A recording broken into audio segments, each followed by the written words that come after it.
Good morning. Welcome to Community Voice. I'm your host, Keith Parris. I want to thank everybody for joining us this morning.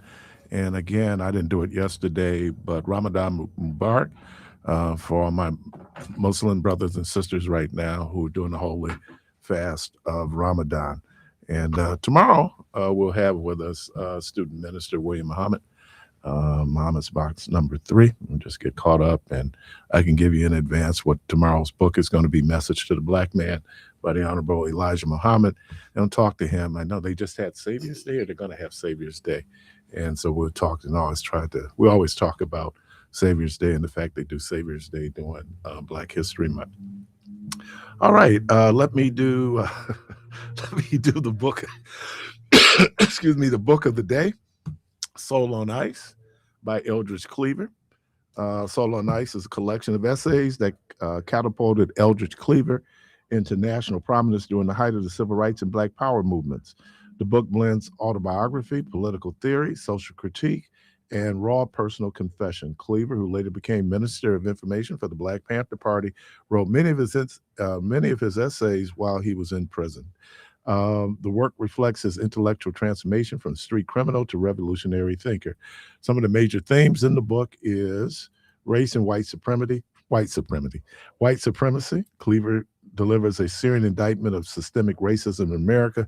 He critiques liberalism, white innocence, and what he saw as the psychological structure of racial oppression. Black masculinity and identity.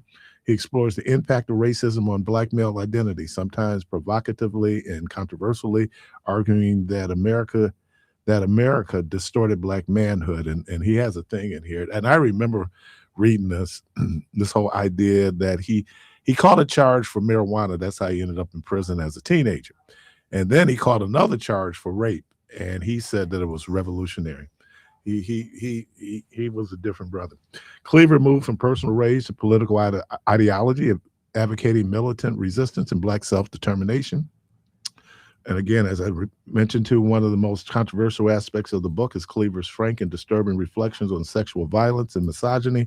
Later in life, he expressed regret for some of these views. I think he became a born-again Christian.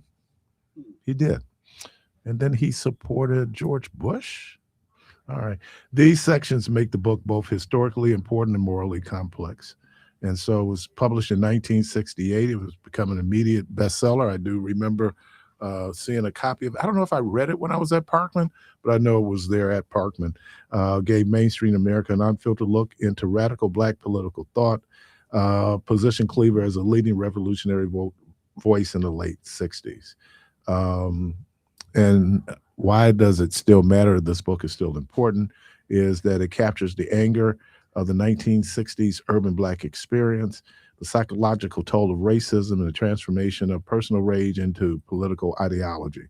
But it's also a difficult book, brilliant in parts, troubling in others. It demands critical reading, not blind celebration. One of the people talk about the rise of the Crips and Bloods, and one of the things that people said was that many of those young men would have ended up in the Black Panther Party or maybe even in the Nation of Islam.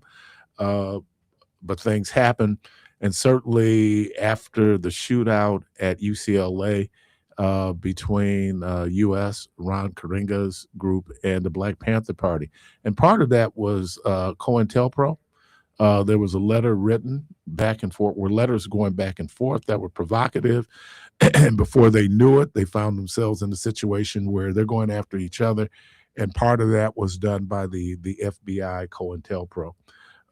It's a fascinating time in our history, but certainly a book I would suggest that you read is Soul on Ice by Eldridge Cleaver. And again, I think, and I'll pull it up, I think, like I said, later in life, Eldridge Cleaver became a born-again Christian. And he did some other things. I think he was selling barbecue sauce. He sold some pans. Let me do this, Eldridge. When I showed Write Out the book, Write Out said, "Is this the one about Black people playing hockey?" It's Soul on Ice.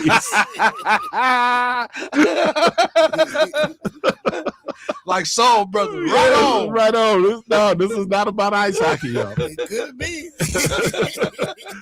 I would have thought about Yeah, Soul I'm on telling Ice. you, man, Soul on Ice, man. You think it's some brothers on skates. Well, I remember this book came out, and it was controversial. Certainly, the left. If you look at the back, people like Norman Mailer, he celebrated the book. Dr. Kenneth Clark celebrated the book. Okay, yeah, boy, this dude. Whew. Okay, here we go. And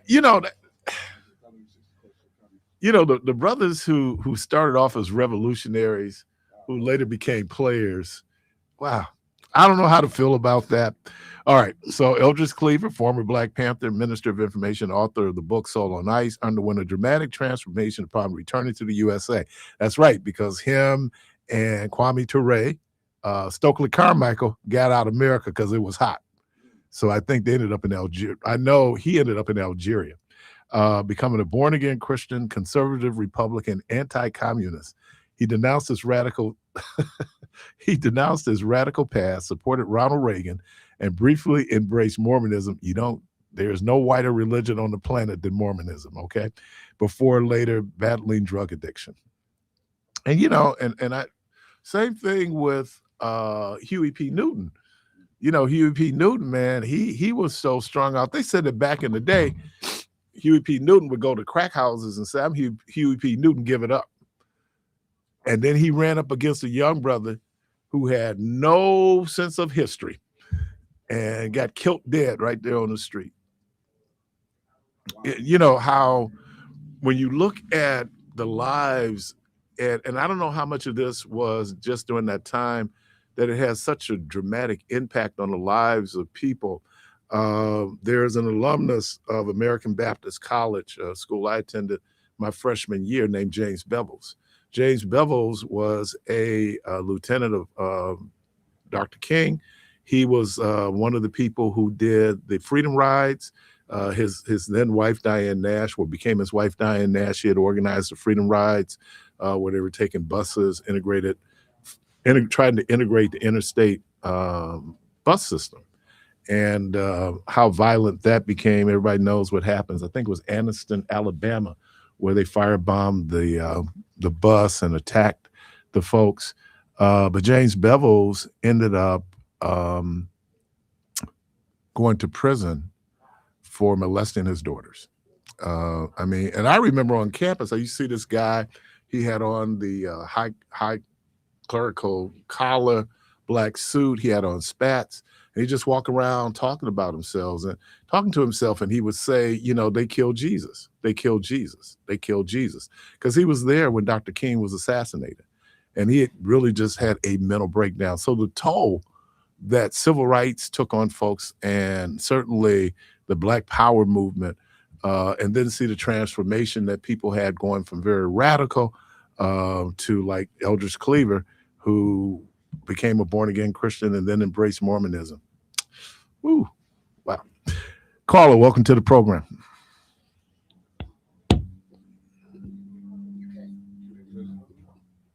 What? So anyway, wow. What? So I don't know how many people are going to watch the State of the Union tonight. He's going to talk about the ratings. And I do not know if I'll have a conversation with somebody on our staff whether or not Congresswoman Moore is going to go to the State of the Union. There are several Democrats who are not going to the State of the Union. We should see which Supreme Court justices show up for the State of the Union based on this recent decision to basically tell Trump that he does not have the power he thought he had to impose Trump's tariffs throughout the world. And look, man, the stock market yesterday dropped by, Dow Jones dropped by 886 points yesterday because of the tariffs. We'll see what happens today. Will there be a correction today? But I think that's the business community telling him he needs to fall back on this. We're seeing that prices are going up. And tonight he'll tell us how great America really is. And I don't know, I'm seeing a different reality. I know every time you go in the store, it's like, is this my imagination, or am I spending more money than I did a year ago? Because that feels real. We ain't gonna even talk about what the cost of beef is at this point. Um, one of the stories around, I know Michelle's gonna get upset, around mock chicken legs is that one of the reasons why mock chicken legs were created was the cost of chicken was too high. Wait. So Yeah. the cost of chicken was too Back high. in the 30s, the cost of chicken was too high. So they created fake They chicken. created, because I guess beef and pork was cheaper. And so then they created mock chicken legs. So again, what is the ingredients in mock chicken legs? I think now, I don't know if Like it's processed chicken. No, it's not chicken, it's beef. It's Like there's no it's chicken beef? in it. Yeah. So why is it called mock chicken leg? it's Mock. yeah, It's fake chicken, but it's made out of beef. That's why it's mock. But it ain't shaped in the form of a chicken. it tastes like a drumstick. It was shaped like thank you, Clark. Man, that's the flattest drumstick in the world. It's shaped more like a picture of a drumstick. stepped on goldfish, man.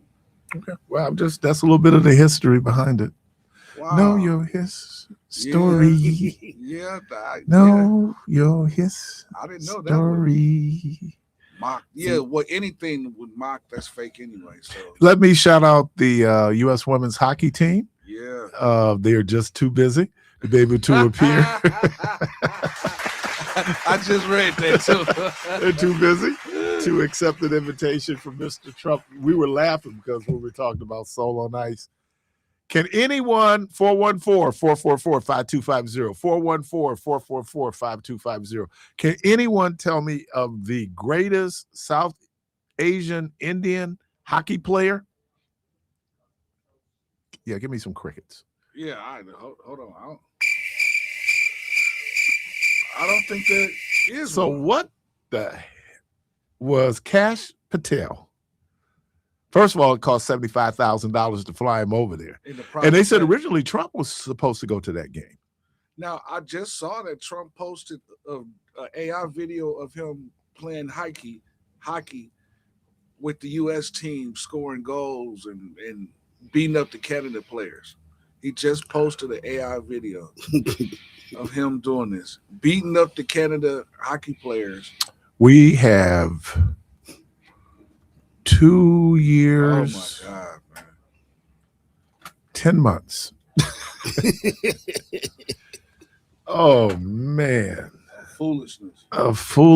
This is it's going this. Let me say this, and he's getting old now, so he says it's going to be a long speech because I think the address he did for Congress last year was an hour and 30 minutes.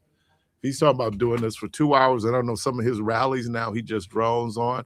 I think the act is getting old. Mm-hmm. I think the act is getting old. And Yes, it is. so I just read the comments, man. we went from discussing, because this program is about everything and nothing. Happiness What Donuts. else? I mean, this cat calling to a television station, playing like he was somebody else to complain about Hakeem Jeffries, and everybody knew it was this dude because of how he uses his words, his tone of voice. It's just crazy to me. Like, I've never saw anything like this, man. And I don't smoke weed, but if I did, if I did, Jesus, because I got high, right. because I got high. I forgot to fix my bed. Yeah, hey, and just for folks, full disclaimer, you really have to be intellectually agile because we move all over the place. Yeah. Call them up to the program. They just left. Oh man. Anyway, 414-444-5250, 414-444-5250. We didn't talk about BAFTA and the guy with Tourette's. Oh, huh? So, okay. this is my question. It's like, what about Bob? Now, so Out of all the words you out can of say all the that. words you say, Yeah. and Go for it, man. okay, I got it. Go for Okay, Go for it. so you wait until two Go black for it. men get up and to say what you said, but then BBC, you take out the comments, free Palestine, but leave in niggas. Help me make it make sense. Because if you got the ability to edit out free Palestine, you got the ability to edit out those words when that this guy all of a sudden that had Tourette's. Well, I was listening to is it Clay King yesterday on Sirius on the Urban View, and a caller called in, and I immediately thought about George. He called in, and he said that the reason why the dude used the word was he said that we have black entertainers who use the word freely, and then he said, like, take Tyler Perry's movie Joe Go to College. And Clay King's guest said, I don't think this dude saw Joe Go to College. That's not why he's dropping the N-word, right?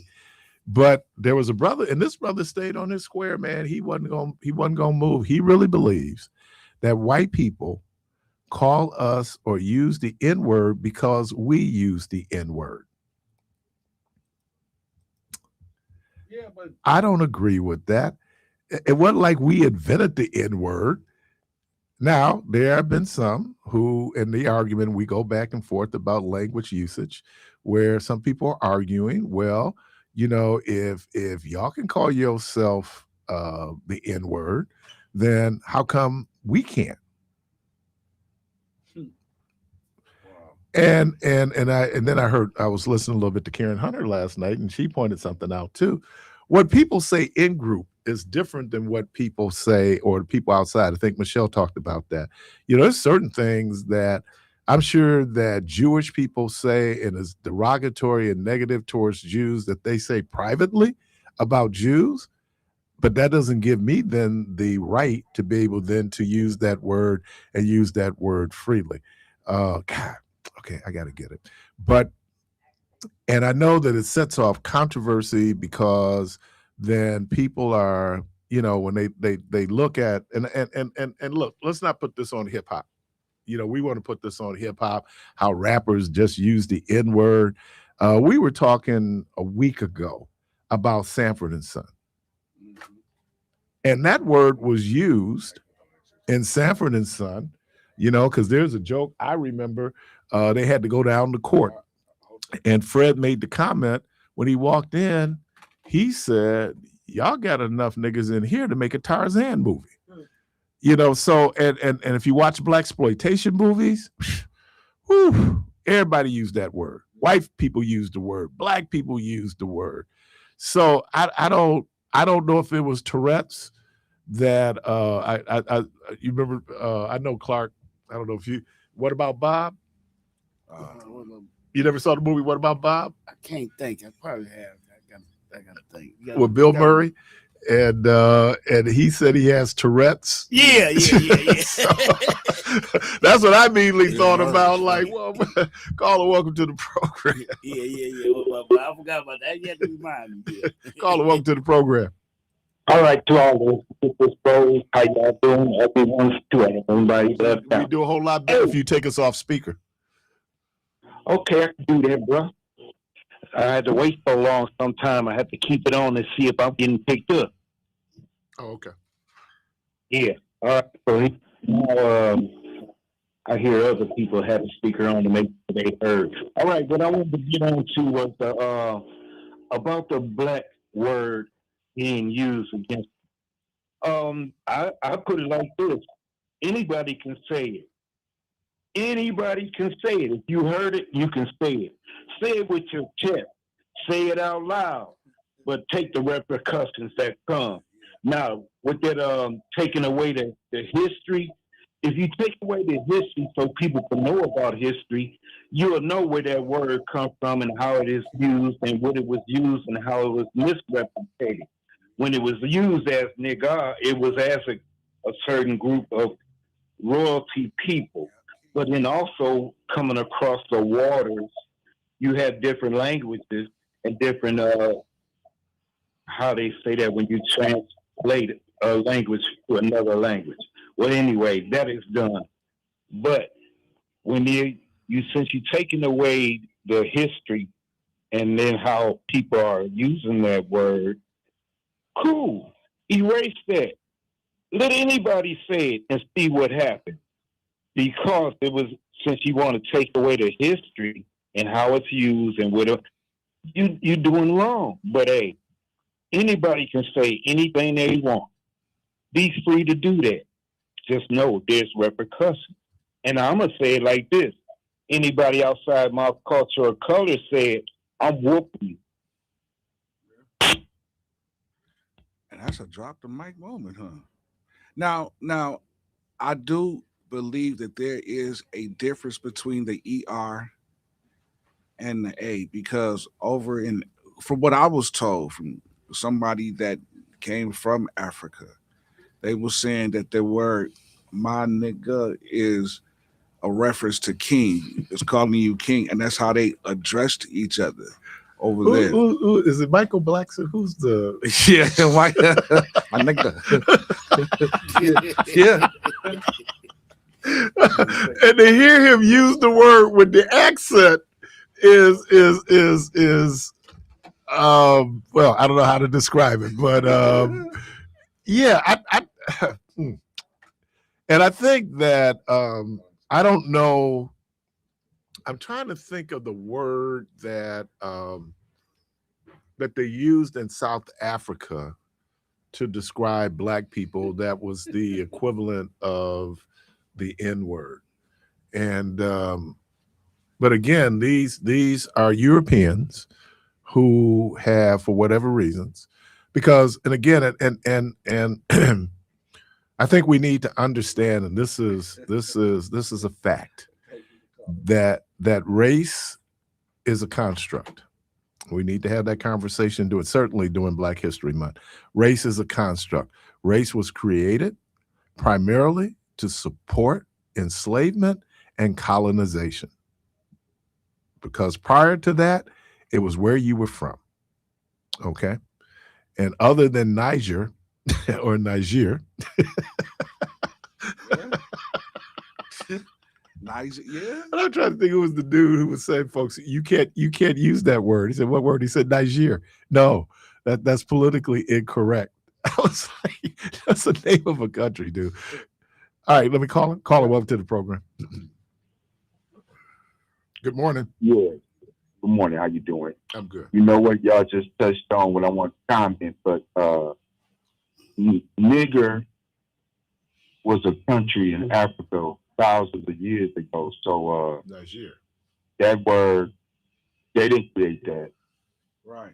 We created it. I think it's empowerment because when you say it, it's strong. Yep. It gives black people power. It gives you authority. You feel it Yep. when you say it. Yep. So they just like they take anything that's good that we use and make it bad on us. That's one of those words because it's been around. When you do Black history, you find that word so many times, countries and names and cultures. So nah, they always like to flip. You know, the devil takes something good and flip it and make it look bad. Yeah. If you don't know. Well, can I do a little pushback? Yes, go ahead. That creation of that term, that word was not created out of any endearment for African people. It was derogatory, and I understand that.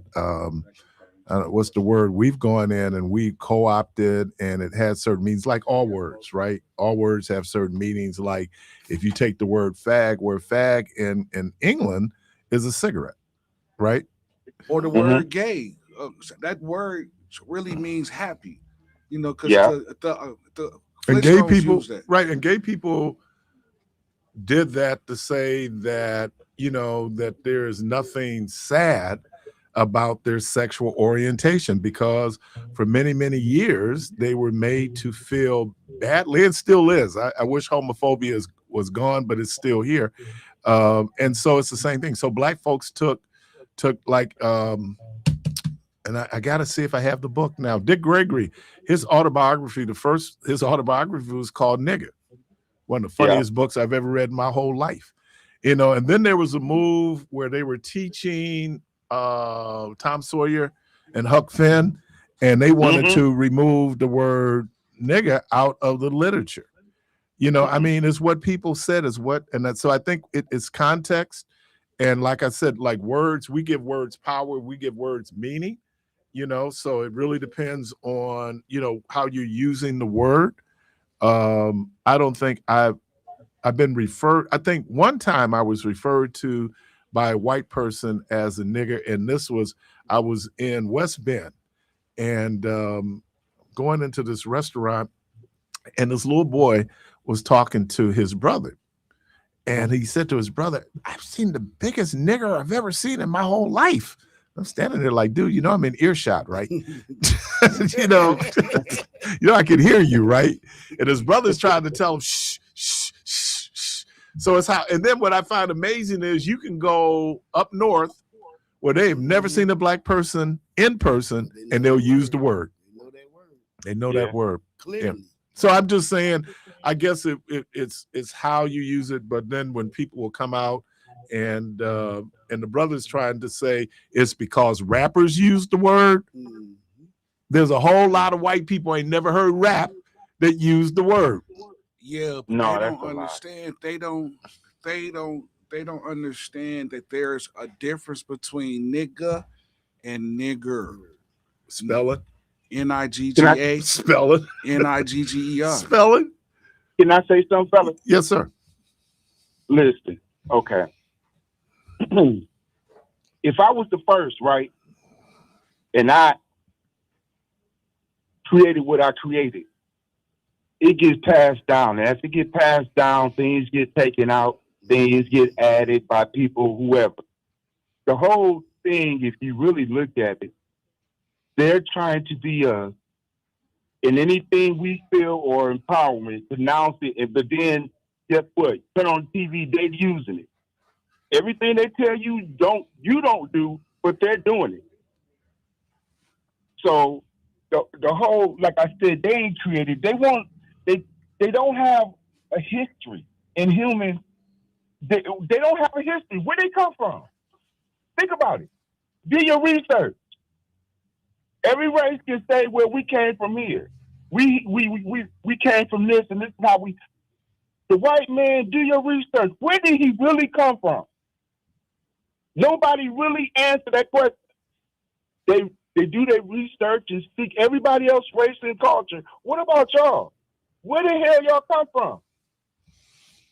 All right. Appreciate you, man. All right, you listening? Yes, sir. You listening to? Yeah, because they've been patient. Caller, welcome to the program, and thank you for your patience. Hey, Keith. Hey, George. Hey, George. I know you're going to be a minute, so great. Can you hold on? We're going to pick you up right after the break. Sure. All right. You're listening to Community Voice, and I'm still waiting on the greatest South Asian Indian ever to play ice hockey. If anybody knows who that person is, please, please, please call in, because I don't think there's any. You listen to Community Voice. We're going to take a break. We'll be right back.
Parris. Because y'all know I love all African people all over the world. Caller, welcome to the program. Thank you, my brother. How you doing? What's happening, brother? You got it. So, Keith, you're the wordsmith, right? Yes, sir. Well, No, you're smart, Keith. I may not I'll agree. be the word Jones. Now, Keith, I may not agree with some of the stuff you say, but Keith, I think you're a very intelligent man. Well, I appreciate that. Thank you. But that don't mean I agree with everything. Now, So what's the problem? so I want to, and you guys, if you don't mind, because you say I'm gonna be long, so oh, let me turn this. YouTube just came back on. Hang on a second, Keith.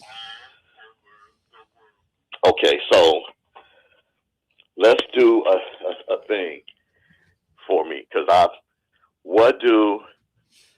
know people have a derogatory for Hispanics, which is spick, right? Right. What do they use for Polish people? You just used it. Okay. What do they use for Italians? Dago. Okay, so let me see one more that I can see. What do they use for Irish? Mick. Okay. How do I know that? Now let me think of another group. What do they use for Arabs? Sand niggers. Okay. Now, do any of those groups in movies, songs, in person, do they call each other that? They might. No. Okay, come on now. No, and what I'm saying is, it was something so have you ever? I've never in a music, on a TV show, or in person when I'm around them ever called each other any of those names. But what I'm saying is that there's a difference in group use and how people will use words in group as opposed to out group. You're missing my point, my brother. I don't know. And then I'm talking about the way that we use the word nigga against each other. Y'all know I've been speaking on this for about a decade or more. I don't understand why. I just read Carter G. Wilson to Michelle on the phone, and how your brain, if you're trained correctly, and Chris talks about it all the time. I don't talk about it anymore because he talks about the Willie Lynch theory, but how our brains can be transformed from thinking that we think that it's okay to use that term. And y'all want to say, oh, we can say, so I can say at the same time, my nigga, which y'all say is a good reference, correct? Yep. At the same time, I'm going to say, nigga, you up, right? Right. Okay, so why are we the only people? I ain't talking about in private, because I don't believe they do it in private either, Keith. Because where do the words come from then? I don't care where it came from. No, you saying you don't believe they do it in private, then who? No, I'm talking about calling each other those names in private. Oh yeah, I think they do. I think they do. You think they do? So yeah. Don't you think if they did, Keith, it wouldn't be no thinking. You would know. But see, but here's the piece, George. We're not in those in-group settings. So but those words came from someplace, right? And I know that Italians might refer to each other as Dago. I do know because I worked on the South Side, so there were a lot of people of Chicano descent on the South Side. They used the term wetback to refer to those immigrants who came, usually illegally, to the country. They used that term.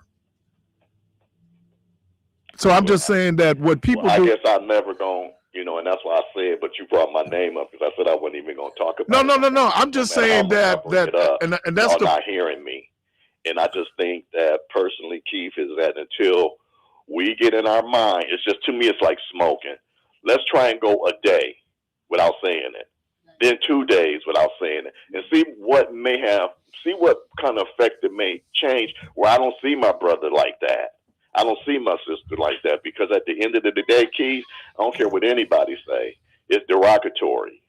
And like dude said, so if it wasn't derogatory, because I'm like Keon, you say it to me, I'm going to say it back to you. If a white person say it to me, I'm going to say it, you won. So So why does it just got to be on us? Can't a white person? Because originally, what does it mean? A lazy person, right? Right. No. It meant African people. What? That's what it meant. It Okay, described. so if you look it up in Webster and stuff, you think it's going to say it's going to say a lazy person? Look it up. Yeah. Okay, that's what I'm talking about. But I know what you're referring to. You referred to that whole word niggerly, right? So we can look up the word nigger, Keith. Yeah.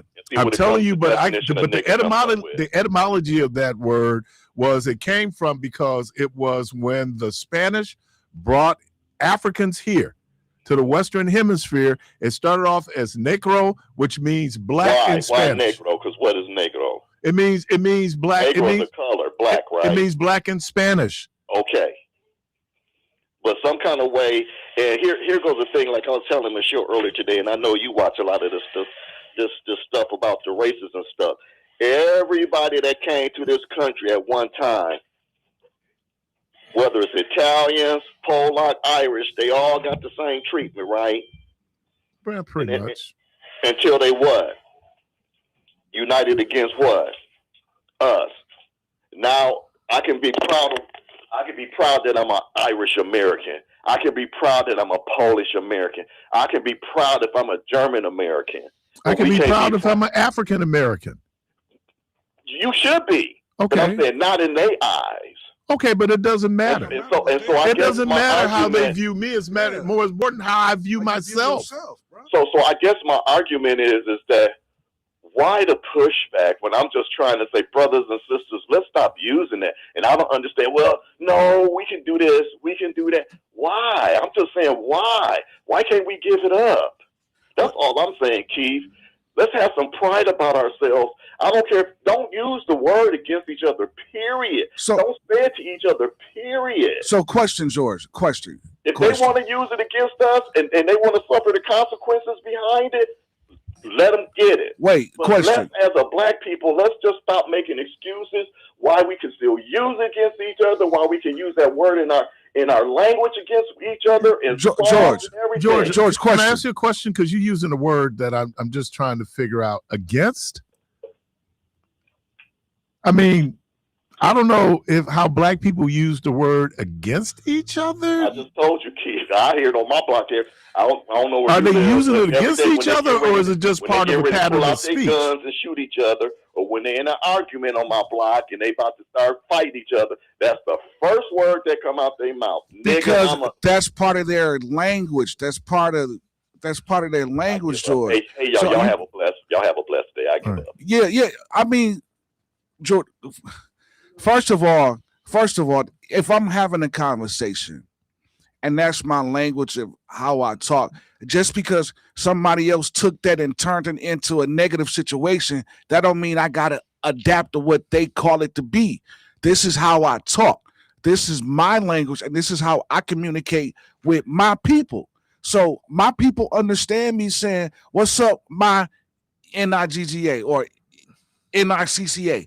It's the same thing. They know what I'm saying when I address them like that.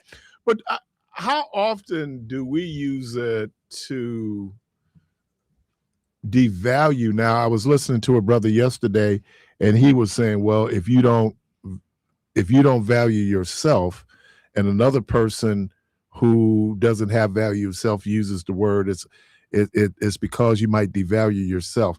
I'm just saying that it's in literature, it's in poetry.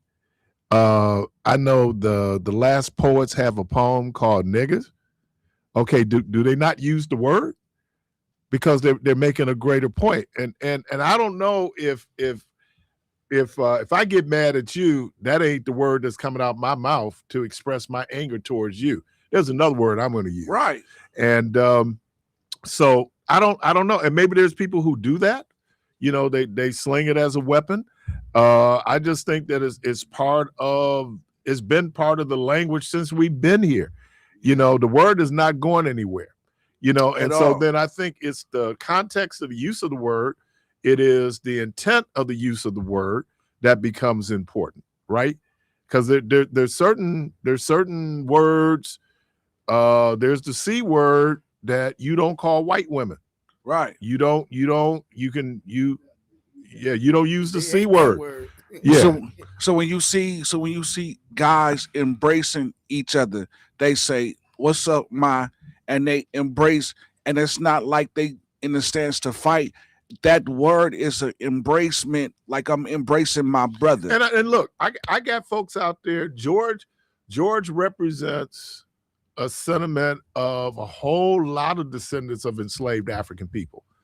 I'm just saying in terms of, we need to understand the creation of the word, why it was created, how it was used, and then who used it, because who used it, I'm not I remember I was in a situation and yesterday we were having this discussion on Karen Hunter. They were talking about Denzel Washington. Mm. And in Training Day, Mm-hmm. that was, he called everybody that. Yeah, right. yeah, He called Ethan Hawke. Yeah. And I'll never forget, I was in a situation, and a person I really, really respect. I mean, I really admire and respect this person. And they got up and did something, and I was like, wow. So when they sat down, I just murmured under my breath, my nigga. Right. It was like, Yeah. it's complicated. Yeah. It is complicated. There's so much history that goes in. So, for example, how many of y'all enjoyed the movie Django? Oh man, it's one of my favorites.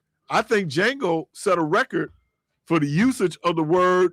I guess they said Joe going to college has probably broke his record.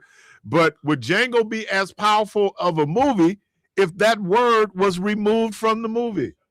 I don't think so. I don't think so neither, I don't think because it showed the firmness in like what he was doing and the sincerity behind everything he was doing, even though when he used the word that we might not understand why he was using it, but for those that come from that era, you understand the reverse side of how it was happening. Like he was the guy that was in charge. And that's how they referred to enslaved Africans. Exactly.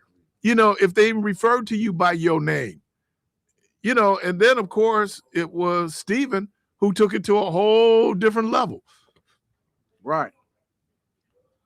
414-444-5250. You gonna blow up the line. Caller, welcome to the program. First of all, I want to say good morning. It's 2026. Any race can be a nigga. Exactly. Look at the integrity of your president. Oh. Who love him the most? How do he act? So I don't know if it's a bad thing, because I think it's how it is used and the context of it. But anybody can be a nigga. Even black people don't like dealing with them kinds. Even a white person can be one. I don't think so. And now let me tell you. Here you go, DJ. Let me tell you a story. There was a guy named Bobby Flood. We were classmates. We were teammates. We were competing for the same spot on, I think it was the JV team. And Bobby Flood is Irish Catholic. And he got mad at me, and we go to blows because he called me a nigger. Later in life, Bobby Flood came up, apologized for using the word. We're adults now. Mm-hmm. And he said, Keith, because anybody can be a nigger. And I said, no, Bobby, anybody can't be a nigger. Just like I can't be a Mick.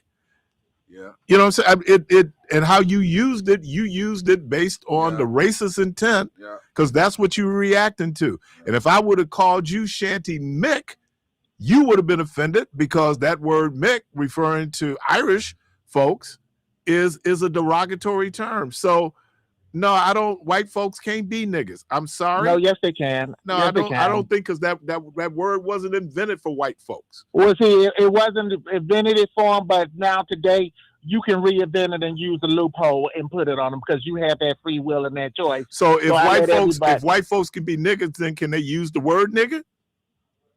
Well, to a degree, because some of them say, "Ask me, nigga, ask me." Okay. I'm just And wondering you gonna because. go, oh, here I go. So yeah, Okay. All right. it's the time and the place and the context. And But thank it's you. based Thank on you. the Time, integrity place, and the context. character. I think that we and look, I try to be righteous black, but I'm just saying that some things is just not. There's a line that, and I don't know how true it is. And maybe, no, I won't do it because I want to make sure I quote it correctly from the movie Malcolm X that Spike Lee did. But there was a commentary that was attributed to Malcolm, and so I want to make sure. I don't know if he used the N word, if he said black folks, because what he said was that the Nation of Islam was one of the best organizations for black folks. And then he said black folks messed it up. And I don't know if he used the N word or if he said black folks. I need to go back, see the movie, get to that scene to see. But I'm just saying how you use a word. But no, I'm not going to, not that I'm so enamored with the word being used to describe black people. I'm just saying that is not a word we would use. That's not a word that we would use to describe white people. As a matter of fact, I think the word that we use to describe white people is wigger. Yeah. The ones that kicked it with Wiggers, right? Yeah. There was a kid I met a few years ago who grew up on 5th and Clark, white kid. Mm-hmm. And, so we standing there and he's talking to his boys and he was going like, they said, oh man, right out. He said, yeah, man, that nigga be tripping. And I'll go like, so then he said it again. Yeah. So, now, we got the mau drums going now, right? Yeah. And then dude said, ho, bro, he grew up around black people. That's what he heard. Yeah. That's how he understood. Right. There's a nuance to what he was doing. He was just talking about how in that environment. Yeah. It's just like all black people can dance. No, not all black people can dance like black people. Because you can grow up in an environment where you listening to polka, and guess what your rhythm's gonna be? You're gonna be polka. It's gonna be polka. So you gonna clap more on the one than on the two. We ain't born, and that's the other thing. Don't let white people convince you that we was born with rhythm. Caller, welcome to the program. Because you're a product of your atmosphere. Exactly. Yeah, you're product of your atmosphere. Yeah, you're supposed to have natural rhythm. No, it's listening to James Brown every day. Or I had natural rhythm and then I got with y'all and lost it. Oh no, or I had natural rhythm and I got with black people. Because watch a baby. A baby, they looking like Frankenstein. Right? You could teach a white person how to dance if you put them in the right atmosphere. Yeah. You put them in the right atmosphere and they doing black dance. Your rhythm is what you hear. What you hear, and is what you hear. Caller, welcome to the program. Good morning. Back again, Keith. Yeah. Okay, so I got a good one for you, right? And I'm like, Al, they can be one too, as far as I'm concerned, like Keon used to say. So when he called you that, did you use the racial term about them back at him? I think the words pretty much stopped after that. We was fighting. So when you fighting, you still couldn't use it? Because I know when I'm stomping on you, everything. Man, that's wasted breath. That breath should be going into blows. Okay, yeah, okay. Well, we fight different. But anyway. Oh, you talk when you fight? Yeah, I do. Come on over here. Take this whooping I'm giving you. Everything. Yeah. What Muhammad Ali? You gonna need that win round 12. You up here talking? Yeah, they going 12. Oh, you said they going 12. One of us going down. They going no 12. Right. Did Ali get his jaw broke talking? Coming at me with Keith, the same force I'm coming back at you with. Okay. What does it say, baby? Go put your glasses on and come back.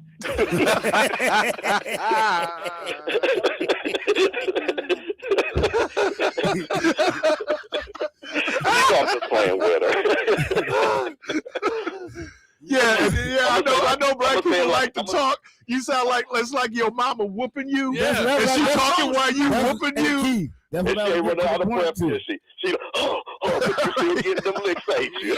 That's what I'll get to the point to. Okay, but I'm gonna say this like I said to Eric Vaughn, and I'm gonna test y'all. Y'all know I hate that word, but every time I come on the radio from now on, since y'all say it's a term of endearment, I'm gonna say, "What's up, my niggas? How y'all doing today? How long you think you gonna like that?" I like it. You stupid. Ain't gonna bother me. Yeah, I don't know if we're in a low place where we're not offended by it. Because I'm sitting there going like, because I know what you should be going. I wish you would. I'm kind of going like, well, I don't know if I'm gonna be Right. So what I'm saying is, if I came on the radio every day and I addressed y'all as that, you would not like that.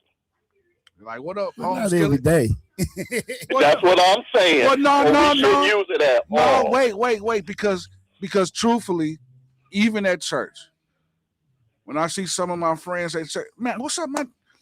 I thought maybe if I use it like that, and my wife got the dictionary, so she bad at me now because I said that. Hey, that word is a person, place, or thing. So I'm just playing, baby. Straighten them out. Straighten them out. So she went and showed me where you got it. She went and got the dictionary. Hey, Brenda, do you talk when you fight?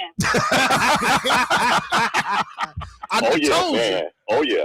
So she went and got the dictionary for me, right? And what does the word say?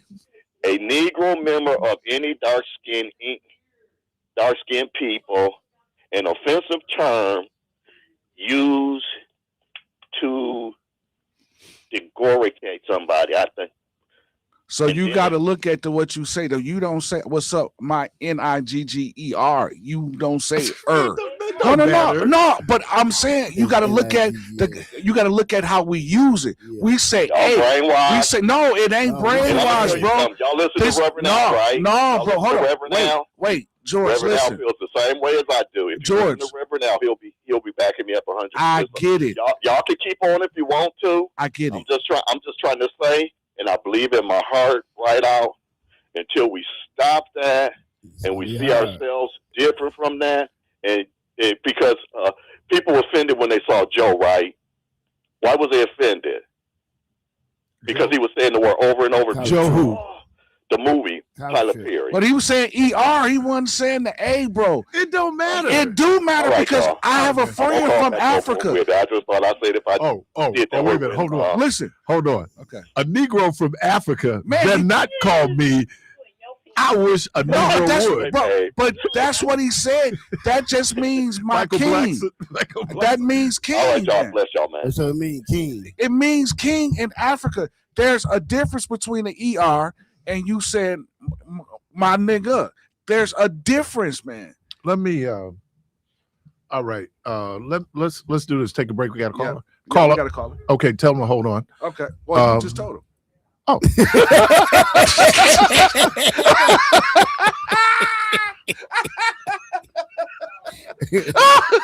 Okay. Next. You're listening to Community Voice. We'll take a break. We'll be right back.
Welcome back to Community Voice, and we were able to bring someone in who travels in a lot of cultural spaces, and she pointed out to us that there's certain things in group you can say, but if you're not part of that group, you can't say it. Carla, welcome to the program. Hey, good morning. Da, da, da, da, da, da, da. I'm sorry. Hey, Diggy, man. You brothers make some valid points. Now, you're right, man. The word is called Nuga, Yeah. and it's from Ethiopia, Yeah. and it means king-like. Yeah. You did? And George got a point, too. In my classroom, I did experiment after training day. The brother was saying, nigga. So I tell the brothers, hey, man, don't say the word. And they said, oh,